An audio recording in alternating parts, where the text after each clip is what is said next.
Last week శుక్రవారం టాలీవుడ్‌లో release అయిన 'కుబేరా' బాక్స్ ఆఫీస్ దగ్గర సూపర్ హిట్ టాక్ నడుస్తుంది. కలెక్షన్‌ల వర్షం కురిపిస్తుంది. ఈ సినిమాలో అక్కినేని నాగార్జున, ధనుష్, రష్మిక మందన నటించారు. విడుదలైన 4 రోజులు అయినప్పటి నుంచి బాక్స్ ఆఫీస్ దగ్గర అయితే అదిరిపోయే వసూళ్లతో రాబడుతూ 'కుబేర' సినిమా సత్తా చూపిస్తుంది. సోషల్ అండ్ ఎమోషన్ డ్రామాతో వచ్చిన ఈ సినిమాను చూసేందుకు ఆడియన్స్ అందరూ థియేటర్లకు క్యూ కడుతున్నారు. అయితే ముఖ్యంగా ఈ సినిమాలో ధనుష్ పర్ఫార్మెన్స్ కు ప్రేక్షకులు ఫిదా అవుతున్నారు. తన యాక్టింగ్ తో 'కుబేర' చిత్రాన్ని వేరే లెవెల్ కు తీసుకెళ్లాడు. అయితే ఈ క్యారెక్టర్ ఫస్ట్ ఒక తెలుగు స్టార్ హీరోకు వెళ్ళిందని తెలుస్తుంది. రౌడీ స్టార్ విజయ్ దేవరకొండను ఈ పాత్ర చేయాలని దర్శకుడు శేఖర్ కమ్ముల అనుకున్నాడట.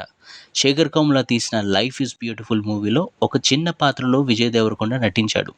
దీంతో 'కుబేర' మూవీలో దేవ పాత్రలో విజయ్ దేవరకొండను తీసుకోవాలని శేఖర్ కమ్ముల అనుకున్నాడట. కానీ బిచ్చగాడి పాత్రకు సూట్ కానని విజయ్ దేవరకొండ ఈ సినిమాను రిజెక్ట్ చేశాడట. దీంతో ఇప్పుడు 'కుబేరా' లాంటి హిట్ మూవీలో నటించే మంచి ఛాన్స్ విజయ్ మిస్ చేసుకున్నాడని ఫ్యాన్స్ అందరూ కామెంట్ చేస్తున్నారు. ఇదిలా ఉంటే present Vijay Deverakonda 'Kingdom' cinema చేస్తున్నాడు. ఈ సినిమా త్వరలో రిలీజ్‌కి రెడీగా ఉంది.